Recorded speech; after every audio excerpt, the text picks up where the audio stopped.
자, 오늘 말씀은 당신의 주인은 누구인가? 라는 제목으로 은혜 나누도록 하겠습니다. 자, 드디어 사도 베드로와 요한이 산헤드린 공회 재판에서 무죄로 석방이 되었습니다. 당연하죠. 도무지 그들을 붙잡아둘 명분이 없었기 때문에 공회의 결정은 그들을 석방하는 것밖에 없었습니다. 하지만 그들은 엄청난 위협과 협박을 받게 되는데요. 공회에서 뭐라고 위협을 했습니까? 도무지 예수의 이름으로 가르치지도 말고 전하지도 말라고 위협하고 협박하는 것을 볼 수 있습니다. 그러니까 다른 이로서는 구원을 받을 수 없다는 그런 허무맹랑한 소리는 더 이상 하지 말라는 겁니다.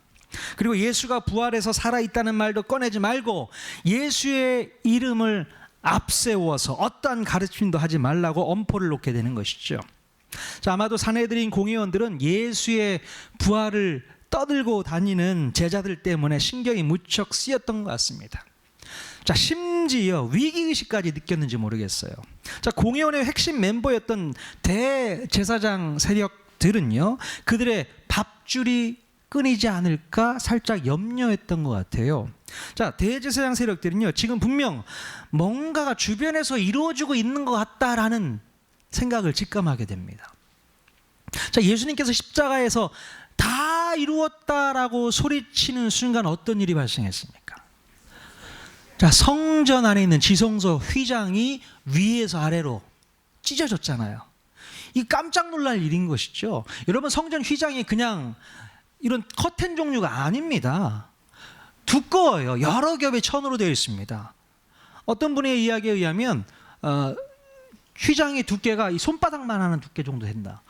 어떻게 찢습니까? 못 찢죠. 사람의 힘으로도 찢기 어려운데 그게 위에서 아래로 찢어지는 그런 깜짝 놀랄만이 이루어졌다는 것이죠.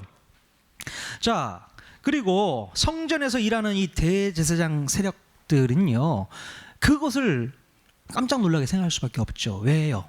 예수님께서 못 박아 죽는 그날 그 일이 있었잖아요. 이게 도대체 이게 뭔가 했을 것입니다. 자, 그래서 그들은 놀란 가슴을 부여잡고 그 찢어진 휘장을 다시 꿰매어 재설치했을 것 같아요. 얼마나 없어 보입니까? 그걸 다시 꼬매서 재설치를 해요. 자, 그리고 며칠이 지나서 또 어떤 일이 벌어졌어요? 바로 예수의 시신을 지키던 군병들이 정신 나간 표정을 하면서 이 대제사장에게 찾아옵니다. 왜요? 자기들이 지키고 있던 예수가 부활해서 다시 살았다는 겁니다. 무덤이 비었다라는 거예요. 그 얘기를 지금 알리러 온 거죠. 대제사장이 그 얘기를 딱 듣고 어떻게 합니까? 큰 돈을 푹 찔러주면서 입막음을 하죠. 아무 말도 하지 마. 조심해. 아무에게도 얘기하지 마. 큰 돈을 찔러주면서 입막음을 했던 것입니다. 자, 그리고 최근 들어서 또 어떤 일이 발생했습니까? 오순절이 되었어요. 유대인의 명절 오순절이 되었는데도 불구하고 성전의 창고가 차지를 않는 겁니다. 도대체 왜 이런 일이 발생한 겁니까? 예전 같았으면 유월절, 오순절, 초막절, 유대인의 3대 명절이잖아요. 그때는요, 세계 곳곳에 흩어져 있는 디아스포라 유대인들이 다 명절을 지키기 위해서 예루살렘 성전으로 찾아오게 됩니다. 자, 그 유대인들이 또 돈이 엄청 많잖아요. 그러니까 성전에 헌금을 하게 되고 갖고 있었던 11조, 모아놨던 11조를 다 헌금으로 드리게 됩니다. 그리고 모든 곳간의 창고들이 가득가득 채워졌겠죠, 당연히. 자, 그런데요, 이번 오순절 명절에는요, 성전 곳간이 차지를 않았습니다. 희한한 일이 발생한 거예요. 도대체 왜 그럴까? 분명히 여기에는 이유가 있을 것이라고 그들은 생각을 했습니다. 자, 바로 예수의 이름으로 예수의 부활을 선포하는 예수님의 제자들이 바로 분명 문제를 일으키고 있을 것이다 라는 생각을 직감하게 됩니다. 자, 그런데 정말로 그들의 추측과 예상이 맞았던 것을 오늘 본문 말씀을 통해서 우리가 볼 수 있게 됩니다. 자, 어떤 일이 벌어지고 있었습니까? 바로 초대교회 성도들이 성전 곳간에 바쳐야 될 헌금을 누구의 발 앞에 내려놨다고요? 사도들의 발 앞에 가져다 놓는 아주 이상한 현상들이 벌어지고 있는 것이죠. 바로 이런 일들로 인해서 예루살렘 성전 창고에 누수가 생겨나고 말았던 것입니다. 자, 이제 예수를 주님으로 시인하는 사람들은 더 이상 그 헌금을 성전에다 바치지 않고 바로 사도들의 발 앞에 내려놓았던 것이죠. 자, 만약에 이 사실을 예루살렘 성전 관계자들이 알게 되면 어떤 일이 벌어지게 될까요? 당연히 자신들의 부를 축적하는 데 방해가 되는 이 사도들과 성도들을 가만 놔두지 않았을 것입니다. 자, 그런데 결국 이 성전 창고의 누수 현상을 파악하던 끝에 문제의 원인을 발견하게 됩니다. 자, 그 문제의 핵심은 바로 예수를 믿는 그리스도인들 때문이라는 것이 밝혀지게 되죠. 자, 그래서 사도행전 30년 동안 내내 어떤 싸움이 벌어지게 되었습니까? 바로 예루살렘 성전을 중심으로 한 대제사장 세력들과 또한 예수님의 제자들을 중심으로 한 초대교회 성도들 간의 갈등을 겪게 되는 싸움을 싸우게 되는 것이죠. 자, 이 사도행전 30년, 사도행전 1장부터 28장에 나와 있는 사도행전의 이 30년 기간 동안의 분위기를 여러분 아셔야 돼요. 그 분위기는 바로 대제사장들과 바로 예수님의 제자들, 그들 간에 서로 갈등이 있는, 싸움을 싸우는 그 분위기다. 여러분 그것을 분명히 알고 사도행전을 읽으셔야 됩니다. 자, 초대교회 성도들은요, 그들의 삶의 방식을 완전히 바꿔버렸습니다. 자, 그들은 지금까지 살아오면서 평생 동안 예루살렘 성전을 떠나서는 아무것도 할 수 없는 그런 유대인들이었어요.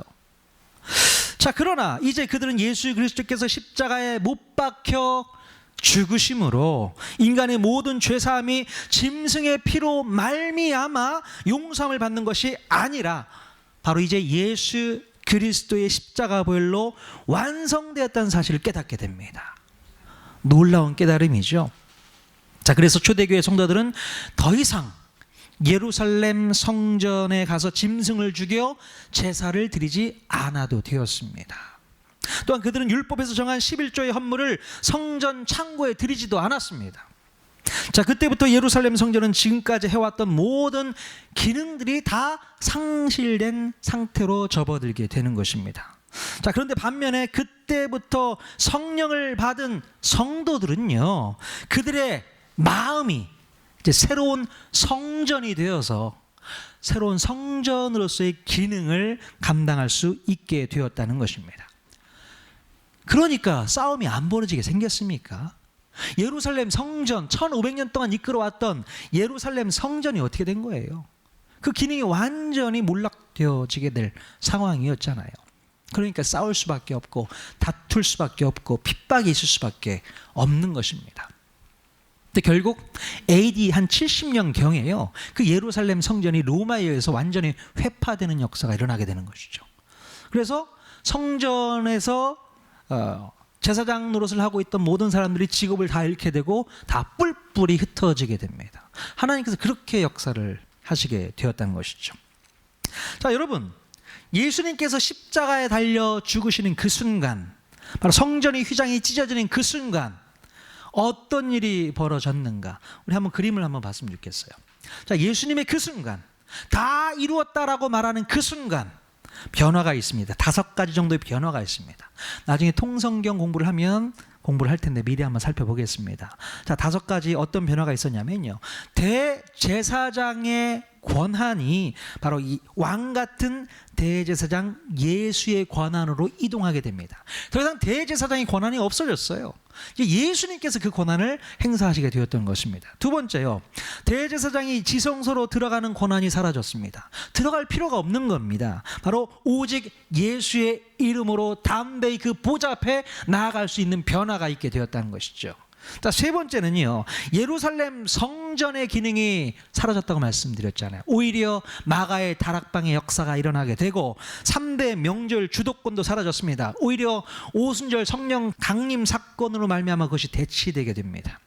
또한 예루살렘 성전 예산 집회권도 사라져 버렸어요. 왜요? 바로 성도들이 사도들의 발 앞에 자신들의 헌금을 내려놓게 되었거든요. 더 이상 성전으로 가지 않았습니다. 마지막 대제사장들이 공문을 발송했던 그 권한도 없어져 버렸습니다. 공문 발송해서 예수 믿는 사람 다 잡아들였잖아요. 그 공문이 없어지고 그 대신 예루살렘 교회가 주도하는 그 공회의 공문으로 대치하게 되는 것을 볼 수 있게 됩니다. 이 5가지의 변화, 이런 머릿속에 기억하고 있으면 좋습니다. 나중에 통성경 시간에 한 번 더 배우도록 하겠습니다. 자, 지난주에 읽었던 본문의 마지막 절에는 어떤 말씀이 있었어요? 여러분 기억하십니까? 자, 사도행전 4장 31절 말씀 같이 한번 읽겠습니다. 시작. 빌기를 다음에 모인 곳이 진동하더니 무리가 다 성령이 충만하여 담대히 하나님의 말씀을 전하니라. 아멘. 자, 성도들이 모여서 기도했더니 모인 곳이 진동을 합니다. 지진이 났는지는 모르겠지만 진동을 하고요. 또 모두가 다 성령의 충만함을 받습니다. 성령 충만함하고 어떤 일이 벌어졌다고요? 담대히 주의 복음을 증거하는 놀라운 역사가 이루어졌다라고 기록하고 있는 것이죠. 자, 그런데 성령 충만의 결과는 여기에서 끝나지 않습니다. 또 다른 변화들을 보여주게 되는데요. 바로 오늘 본문에서는 어떤 일이 벌어지게 될까? 자, 사도행전 4장 32절 말씀입니다. 같이 읽겠습니다. 시작. 믿는 무리가 한 마음과 한 뜻이 되어 모든 물건을 서로 통용하고 자기 재물을 조금이라도 자기 것이라 하는 이가 하나도 없더라. 아멘.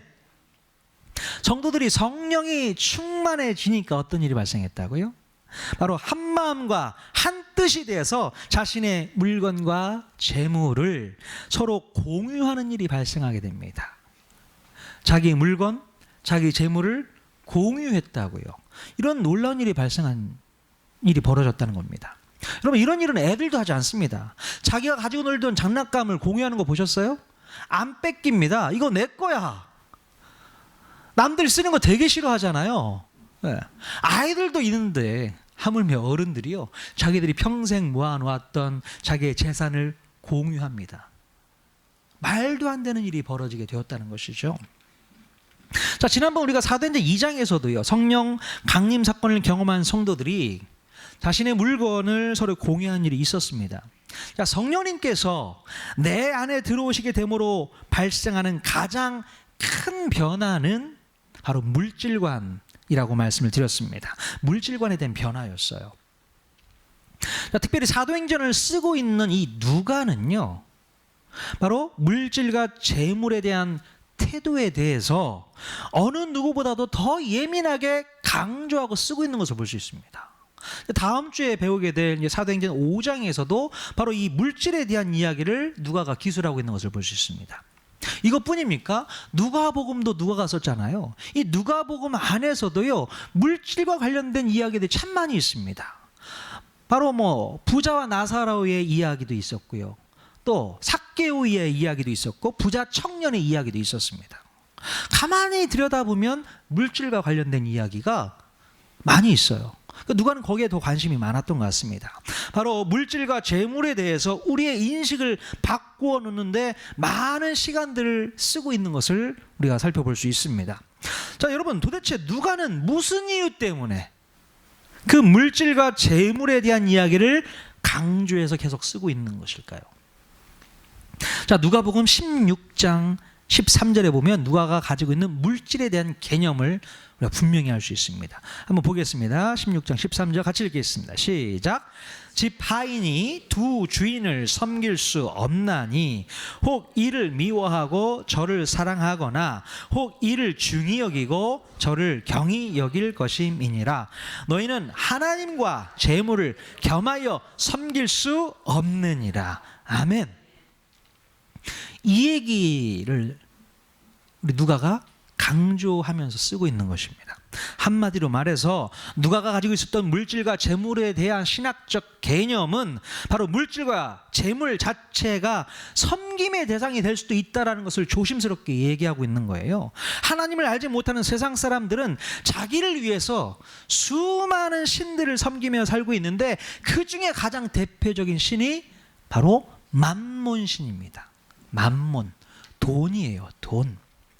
자, 조금 전에 읽었던 이 본문 말씀에서 하나님과 재물을 겸하여 섬길 수 없다고 얘기하고 있잖아요. 자, 여기서 표현된 이 재물이란 말도 헬라어 원어로 보면 맘몬이라고 되어 있습니다. 맘몬. 자, 영어 성경에서도 보면요, 어떤 성경에서는 이 재물이라는 단어를 맘몬이라고 쓰기도 하고, 어떤 성경에서는 머니라고도 쓰고 있는 것을 볼 수 있습니다. 자, 누가가 파악하고 있는 이 물질과 재물은 하나님과 동등한 위치에서 섬김의 대상이 될 수도 있다라는 겁니다.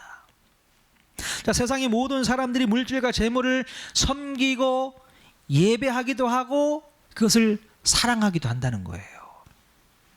그래서 그 물질과 재물이 내 인생의 주인이 되고 나는 물질의 노예로 살아오게 된다는 것입니다. 자, 우리는 예수를 제대로 믿기 전까지는요, 얼마나 고통스럽게 물질과 재물과 돈의 노예가 되어 살았는지 모릅니다. 여러분이 평생 동안 살아온 목적이 무엇이었습니까? 바로 돈을 벌기 위해서 살아왔던 인생이 아니었을까요? 우리는 돈을 위해서 살고 돈 때문에 살고 돈에 의해서 좌지우지되는 인생을 살아왔다는 것입니다. 내가 돈을 벌어서 그 돈을 내가 쓰고 살았다고 생각하지만 착각입니다. 내가 돈을 쓰고 산 것이 아니라 돈이 나를 쓰고 살았어요. 돈이 나를 소비하고 살았다고요. 우리는 소비를 당했습니다. 돈에 의해서요. 제대로 생각해 보면요, 내가 돈이 주인인 줄 알았는데 아니요, 돈이 나의 주인이 되었었다라는 것입니다. 자, 우리가 왜 이런 인생을 살아왔는지 아십니까? 그것은 바로 물질과 재물을 이용해서 나를 묶어두었던 그 배후가 있었다라는 것입니다. 자, 물질과 재물을 이용해서 나를 쓰고 또 나를 소비하고 나를 종노릇하게 했던 그 배후가 누구일까요? 그 배후는 바로 사단입니다. 그 사탄이 물질과 재물을 이용해서 우리를 지금까지 노예로 부리고 있었다는 겁니다.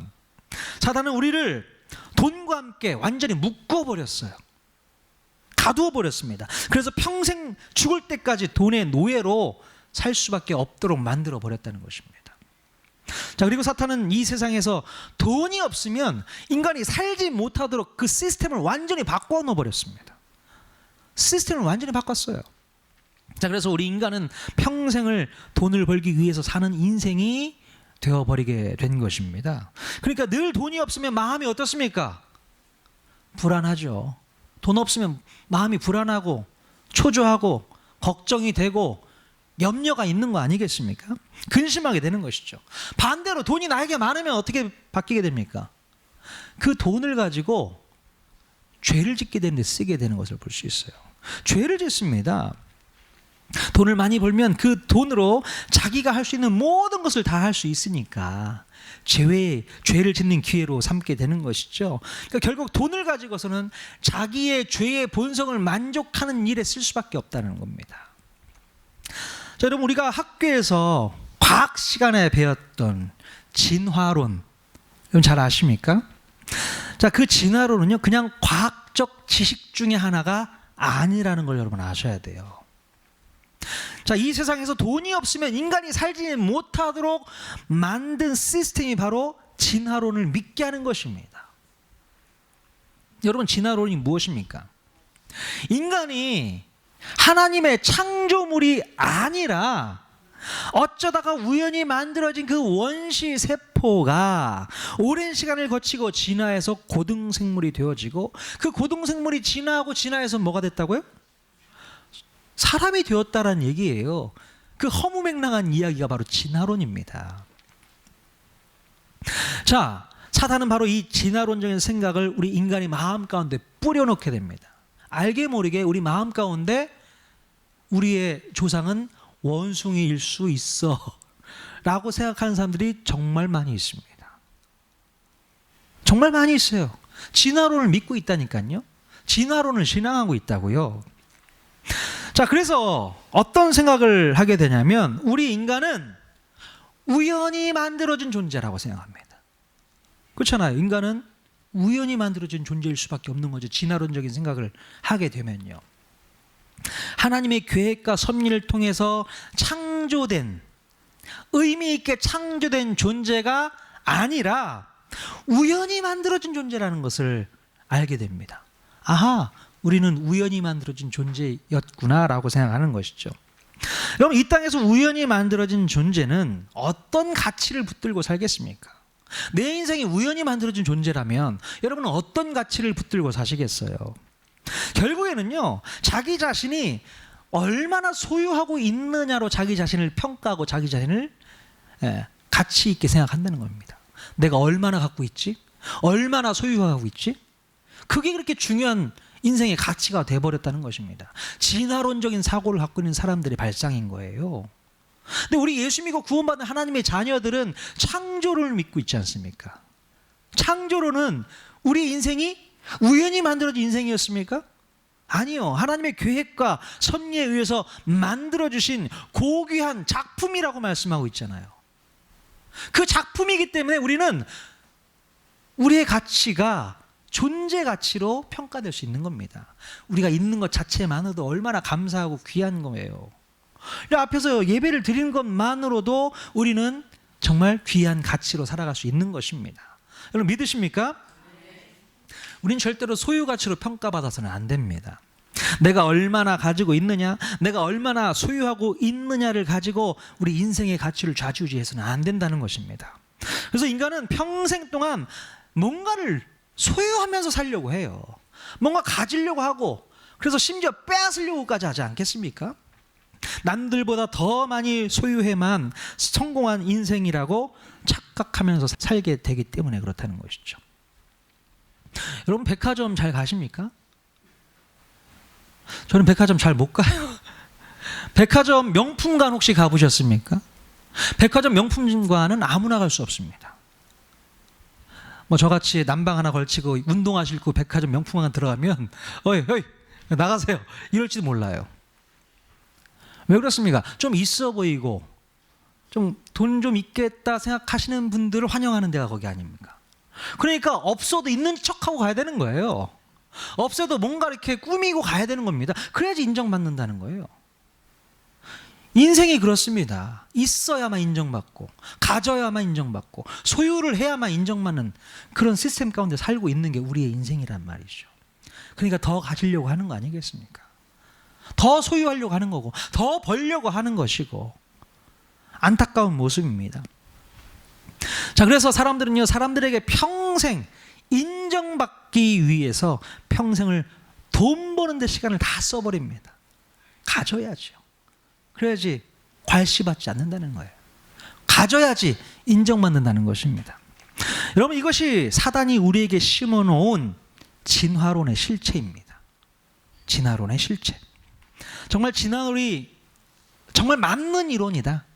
정말 우리가 이 땅에 태어난 것이 진화론에 의해서 우연히 만들어진 존재라는 이 살이 정말 맞는 거라면 이 진화론은 복음입니다. 대단한 복음이에요. 왜 그렇습니까? 하나님이 없다는 얘기잖아요. 하나님이 없으면 우리가 법을 지키며 살 이유가 뭐가 있어요? 하고 싶은 거 다 하는 거죠. 내 속에서 내 죄성이 하고 싶은 대로 다 살아. 그렇게 사는 거 아니겠습니까? 제가 어제 동영상을 하나 봤는데 이스라엘에 살고 있는 유대인들이요, 하나님을 믿는다고 우리가 잘 알고 있잖아요. 근데 의외로 그들은 하나님을 잘 안 믿고 있더라고요. 무신론자들이 꽤 많답니다. 왜 그런 일이 발생했냐면 홀로코스트라고 아시죠? 그 나치에 의해서 많은 사람이 죽어갔는데 그때 그들은 깨닫게 됩니다. 하나님은 없구나. 그렇게 생각을 하게 됐다는 거예요. 그래서 하나님은 없다라는 생각이 그들 마음 가운데 생기기 시작하면서 그들이 하고 싶은 대로 사는 겁니다. 그래서요, 매년마다 유대 땅에, 이스라엘 땅에 텔아비브라는 도시에는요, 동성애 퍼레이드가 엄청나게 펼쳐지고 있습니다. 장난이 아니에요. 최고 수준입니다. 그 텔아비브에서는요, 그 시장이 아주 전폭적으로 재정 지원을 합니다. 그 정도로 그들 세계에서는 아주 프라이드가 있어요. 우리는 이런 것도 하고 살아. 하나님이 없는 겁니다. 그러니까 자기 마음껏 자기가 하고 싶은 대로 살고 있는 것이죠. 진화론이 심어놓은 사단의 실체가 바로 이런 데서 드러나게 되는 것입니다. 자, 그래서 우리는 어떤 수단과 방법을 가리지 않고 남을 속이고 심지어 남을 죽여가면서까지 그 돈으로 죄의 본성을 달래가면서 죄를 즐겁게 사용하고 또 살아가고 있는 것이죠. 이렇게 세상 사람들은 사탄에 의해서 완전히 속고 사는 인생이 되어가고 있다는 겁니다. 자, 그런데 우리가 이런 마음을 가지고 평생을 살다가 어느 날 갑자기 내 안에 예수 그리스도가 들어와서 나를 구원하시고 나를 변화시켜 주시게 되면 지금까지 내가 섬기고 있던 그 주인은 어떻게 될까요? 자, 지금까지 내가 섬기면서 살아왔던 그 주인은 순식간에 바뀌어버리게 되는 것이죠. 자, 지금까지는 나의 주인이 돈이었고 나의 주인이 재물이었고 물질이었다면 이제 내 인생의 주인은 누구로 바뀌게 되는 것입니까? 바로 예수 그리스도가 내 인생의 주인이 되는 놀라운 사건이 벌어지게 됩니다. 자, 그래서 재물을 주인으로 섬길 것인가 아니면 하나님을 주인으로 섬길 것인가, 이 둘 중에 하나를 선택해야 될 일이 남아 있는 것이죠. 자, 그래서 누가가 뭐라고 했습니까? 집에 있는 하인이 두 주인을 섬길 수 없는 것처럼 하나님과 재물을 동시에 섬길 수 없고 오직 하나를 선택해야 된다고 말씀하고 있는 것이죠. 자, 여러분은 누구를 섬기시겠어요? 하나님 섬기시겠습니까? 재물을 섬기시겠습니까? 아멘. 만약에 하나님도 섬기고 재물도 섬기고 싶다 하시는 분들은요, 아직 주인이 안 바뀌신 분이에요. 그렇잖아요. 하나님도 섬기고, 아니 기왕이면 돈도 있으면 좋은 거 아닙니까? 은근히 하나님도 섬기면서 재물도 섬기고 있는 거예요. 아니요, 겉으로 보이는 모습만 그렇지 진정으로 그가 섬기는 것은 재물을 섬기고 있는 것입니다. 자, 여전히 주인을 바꾸지 못한 사람은 예수 그리스도에게 내 인생을 못 맡기고 있는 것입니다. 못 맡기고 있는 거예요. 예수님이 내 인생을 책임져 줄 수 없고 오로지 물질과 돈만이 내 인생을 책임져 줄 것이라고 믿고 있는 것입니다. 믿지 않는 사람들은 자기 자신을 뭐라고 변론을 하냐면 돈이 없으면 사람 구실도 못 한다는 거예요. 여러분, 돈이 없으면 내가 하고 싶은 것도 못 하잖아요. 먹고 싶을 때 못 먹고 입고 싶을 때 못 입고, 그런 구차한 인생을 살아갈 수밖에 없다라고 얘기를 합니다. 자유할 수 없잖아요.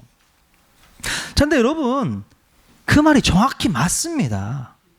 맞아요. 사탄이요, 이 세상의 시스템을 그렇게 만들어 놨다고요. 돈이 없으면 굶주리게 되고 더 자유할 수 없고 더 고통과 괴로움 속에서 살 수밖에 없어요. 세상의 시스템을 그렇게 만들어 놨기 때문에 그렇습니다. 여러분, 최근에 탈북한 모자가 굶어 죽은 사건이 있었잖아요. 근데 그들이 탈북한 지는 벌써 한 10년 이상 지났다고 합니다. 그 엄마가 한 40몇 세 되고 아이가 6살짜리 아들인데요. 뭐 그 10년 동안 여러 가지 많은 일도 있었겠죠. 그러니까 그들의 굶주림을 발견할 수 없는 정부 시스템이 문제가 있다라고 평가를 하더라고요. 아무튼 간에 수중에 돈이 없으면 우리는 굶주릴 수밖에 없습니다. 그리고 돈이 없으면 병원 치료도 못 받아요. 어떻게 받습니까? 돈이 없는데요. 자, 그렇기 때문에 돈을 벌어야 하는 것이고 돈 전전긍긍하면서 살아갈 수밖에 없는 것입니다. 자, 그러므로 우리가 돈이 없으면 하루도 살 수 없기 때문에 돈을 신으로 섬기는 게 당연한 거 아니겠습니까? 당연한 거예요. 자, 그러나 우리 하나님께서 바로 그 사탄의 속임수에 더 이상 속아 살지 말라고 말씀하십니다. 사탄의 전략은 우리를 돈으로 묶어서 돈과 함께 멸망시키는 게 사탄의 목적인 것입니다. 그러나 하나님의 뜻은 더 이상 만몬을 주인으로 섬기지 말고 오직 하나님만을 주인으로 섬기는 삶을 사는 것이 진정한 행복을 누리는 방법이라고 우리에게 말씀해 주고 있습니다. 믿으십니까? 자, 그래서 오늘도 우리는 진정한 내 인생의 주인을 바꾸는 싸움을 싸우셔야 돼요. 그럼 여러분의 인생의 주인은 과연 누구이신가요? 돈이십니까? 하나님이십니까? 왔다 갔다 하십니까? 그럼 여러분들 가운데 이미 인생의 주인을 바꾸신 분들은 새로운 변화를 경험하셨을 것 같아요. 어떤 변화가 있었습니까? 돈의 그 묶임에서 풀려나신 분들은 돈 때문에 전전긍긍하지 않습니다. 돈에 잡혀 살지 않는다는 거예요. 또 돈의 힘보다 더 큰 능력을 갖고 계신 그분의 능력으로 우리가 살게 됐잖아요. 그분의 능력이 있기 때문에 돈에 의해서 우리가 좌지우지 안 된다고요. 그분의 힘에 의해서만 좌지우지되는 그런 삶을 살 수 있게 되었다고요. 아멘. 그렇기 때문에 세상 사람들이 생각할 때는 말도 안 되는 행동들을 우리는 과감하게 해내는 것을 볼 수 있습니다. 자, 누가는요, 자기가 쓴 누가복음에서 예수님의 말씀을 이렇게 정리하고 있습니다. 누가복음 11장 21절 22절 말씀 같이 읽겠습니다. 시작. 강한 자가 무장을 하고 자기 집을 지킬 때에는 그 소유가 안전하되 더 강한 자가 와서 그를 굴복시킬 때에는 그가 믿던 무장을 빼앗고 그의 재물을 나누느니라. 뜬금없이 재물을 나눈다는 표현을 쓰고 있습니다. 자, 예수님의 이 말씀에 나오는 이 강한 자와 더 강한 자가 누구인가를 우리가 분명히 알아야 돼요. 자, 여기서 말씀하시는 이 강한 자, 첫 번째 강한 자는요, 바로 뭐냐면 죄성으로 똘똘 뭉쳐 있는 인간의 본성을 의미한다고 볼 수 있습니다. 어쩌면 사단을 말할 수도 있죠. 그것이 강한 자입니다. 바로 그 인간의 본성은 자신의 생각과 신념과 행동으로 강하게 무장을 해서 자기의 소유를 안전하게 지키면서 살려고 애쓰고 있다는 거예요. 그게 강한 자라고 표현하고 있고요. 자, 그러나 이제는 누가 나옵니까? 더 강한 자. 더 강한 자 되시는 예수님께서 오셔서 예수의 이름이 그를 굴복시키게 되면, 자, 그가 믿고 있던 모든 무장을 해제하게 되고 자기의 소유물과 재물을 나누게 된다는 이야기를 하고 있는 것이죠. 내가 아무리 무장을 해서 내 소유를 안전하게 지키려고 발버둥 쳐도 나보다 더 강하신 예수님께서 오셔서 나의 잘못된 생각과 개념과 이 견고한 진들을 깨 부서뜨리게 되면 내가 가지고 있던 모든 소유와 재물이 내 것이 아닌 양 쉽게 나눌 수 있게 된다는 것입니다. 이런 경험 해보셨어요? 해보셨나요? 자, 바로 이 놀라운 말씀이 오늘 읽은 본문 말씀에서 나타나는 현상이라는 거예요. 다시 본문 말씀으로 돌아와서 보면 성령님을 통해 무장을 해제한 사람들의 모습이 이렇게 나옵니다. 자신의 모든 물건을 다른 사람들과 서로 통용하고 자기 재물을 자기의 것이라고 주장하지 않습니다. 무장 해제가 완전히 돼버렸어요. 내 것을 지키려고 꼭꼭 가둬놓고 묶어놓고 감추어뒀던 것들이 다 해제가 돼버렸습니다. 그리고 재물을 나누느니라, 나누게 됩니다. 내 것을 내 것이라고 주장해야 되고 내 돈을 아껴야 되잖아요. 아낌이 없어요. 초대교회 성도들은 서로의 필요에 따라 아낌없이 나누게 되는 이상한 현상을 경험하게 됩니다. 이상하지 않습니까? 여러분 얼굴 표정 보니까 배가 고프신 것 같아. 오늘 점심 메뉴가 뭔지 아십니까? 돼지고기 간장 제육볶음. 기대하십시오. 여러분, 돼지고기 간장 제육볶음 메뉴가 오늘 있게 된 이유가 있습니다. 저희 동네에 정육점이 하나 있어요. 우리 8월 15일에도 고기를 그쪽에 사서 이렇게 먹게 되는데 되게 맛있어요. 그래서 늘 저희가 이사 와서 그 가게를 이제 이용을 했는데 이번에 8월 15일 행사할 때에 제가 교회 목사인 것을 그분이 이제 알게 되신 거예요. 통하는 교회 목사이고 또 교회에서 이렇게 이제 고기를 사갖고 가게 되니까 섬기고 싶은 마음이 있었던 것 같습니다. 그래서 일주일이 지나서 제 아내에게 교회에 제가 고기를 좀 후원해서 맛있게 드시게 하고 싶다라는 얘기를 한 겁니다. 이게 제정신이 있는 분이 아니십니다. 저를 안 지도 얼마 되지 않았고 다른 교회 집사님이세요. 이분이 돈 벌려고 하는 겁니까? 돈 안 벌려고 하는 거 아닙니까? 이거는 깜짝 놀랄 일이죠. 그렇다고 해서 여러분들 그곳에 가서 많이 팔아주세요 이거 얘기하려고 하는 거 아니잖아요. 섬기고 싶은 거예요. 나누고 싶은 겁니다. 그게 하나님의 사랑 아니겠는가 그런 생각을 합니다. 오늘 이런 말씀을 하라고 하나님께서 그런 놀라운 후원을 해주시지 않았나 생각도 들고요. 자, 사도행전 4장 35절 말씀 같이 읽겠습니다. 시작. 사도들의 발 앞에 두매 그들이 각 사람의 필요를 따라 나누어 줌이라. 아멘. 자, 초대교회 성도들이 이제 모든 무장을 다 해제하고 자신의 소유를 기쁜 마음으로 나누게 됩니다. 자, 왜냐하면 이제 그들의 인생의 주인은 돈이 아니라 바로 오직 예수 그리스도였기 때문에 그렇습니다. 자, 그런데 이 말씀을 기록하고 있는 이 누가의 표현이 참 독특해요. 자, 초대교회 성도들이 자신의 소유를 판 값을 사도들의 발 앞에 내려놓았다고 기록하고 있잖아요. 그죠? 사도들의 발 앞에라는 말이 2번씩이나 반복됩니다. 자, 사도들이 발 앞에 두었다는 표현은 무슨 뜻일까요? 무슨 뜻이겠습니까? 아마도 예수님을 주인으로 모신 사람들은 물질과 재물을 발 밑에 두고 사는 사람들이 아닐까 생각하며 썼던 말이 아닐까 싶은 생각이 들어요. 지금까지는 자기가 가지고 있는 모든 물질과 재물을 심처럼 떠받들면서 머리에 이고 살고 있잖아요. 애지중지하며 살고 있었는데 이제는 주인을 바꾼 사람들은 어떻게 된다고요? 그 물질과 재물들을 내 발 밑에 두고 다스리면서 살아야 된다는 겁니다. 다스려야죠. 제대로 한번 써봐야죠.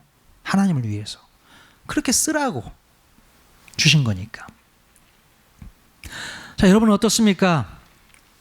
여러분이 지금 소유하고 있는 재물과 물질들을 어디에 두고 계십니까? 여러분이 머리에 이고 살고 계세요?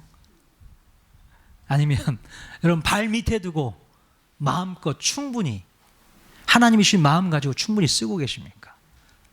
사용하셔야죠. 여러분, 돈과 재물은요, 우리가 섬겨야 할 대상이 아니라 다스리면서 잘 써야 할 대상입니다. 그렇게 초대교회 성도들은 돈과 재물을 섬기지 않고 잘 다스리면서 사용을 했더니 어떤 일이 발생했어요? 34절에 보니까 가난한 사람이 없게 되었다라는 표현이 있습니다. 34절에 가난한 사람이 없게 되었다고요. 자, 자기가 가지고 있던 물질을 서로가 나누게 되자 놀라운 일이 발생하게 됩니다. 마치 예수님께서 오병이어의 기적을 베풀어 주셨던 그 기적이 또 일어난 것 같아요. 자, 모두가 다 배불리 먹고 12광주가 남았다고 했잖아요. 그러니까 수학적인 계산이 전혀 안 되는 거죠. 다 나눴는데, 오병이어를 다 나누어 줬는데 12광주가 남는 수학, 말도 안 되잖아요. 근데 이게 바로 초대교회에서도 또 일어난 것 같습니다. 자기 소유를 다 팔아서 다 나눠줬어요. 근데 그럼 가난해져야 되는 거잖아요. 내 소유가 없는데 가난해져야 되는데 가난한 사람이 한 명도 없다고 성경이 이렇게 기록하고 있는 것입니다. 놀라운 일이죠. 그러니까 나누어주면 나누어줄수록 내 통장의 잔고가 없어져야 되는데 그렇지 않고 계속 쌓이고 쌓였다는 겁니다. 이게 하나님의 법칙이에요. 하나님의 원칙입니다. 놀라운 원칙이에요. 예? 마치 엘리사가 보여준 기름병의 기적과도 같습니다. 예. 부어주고 부어주고 부어줘도 다 하지 않습니다. 예. 부어주고 부어주고 부어주고 내 쓸 거 없는데 그 걱정 안 합니다. 계속 부어지니까. 그런 은혜가 임하게 되는 것이죠. 바로 그 역사가 초대교회에도 일어났던 것이에요. 여러분, 오늘 우리가 이런 역사를 경험해야 될 줄로 믿습니다. 그런데 이런 놀라운 역사는 아무나 경험하는 역사가 아니에요. 아무나 느낄 수 있는 게 아닙니다. 오직 내 인생의 주인은 예수님이라는 사실을 고백하는 사람만 이것을 느끼고 경험할 수 있게 된 줄로 믿습니다. 바로 그 고백을 가지고 물질과 재물을 내 발 밑에 내려놓고 다스릴 수 있는 사람만이 그 역사를 경험할 수 있게 되는 줄로 믿습니다. 할렐루야. 당장 여러분의 주인 바꾸십시오. 당장 여러분의 주인을 바꾸십시오. 내 주인은 오직 예수 그리스도 한 분밖에 없습니다. 그 예수 그리스도가 나를 진정으로 행복하게 할 수 있습니다. 그 행복 다 누릴 수 있기를 주님의 이름으로 간절히 축원드립니다. 아멘.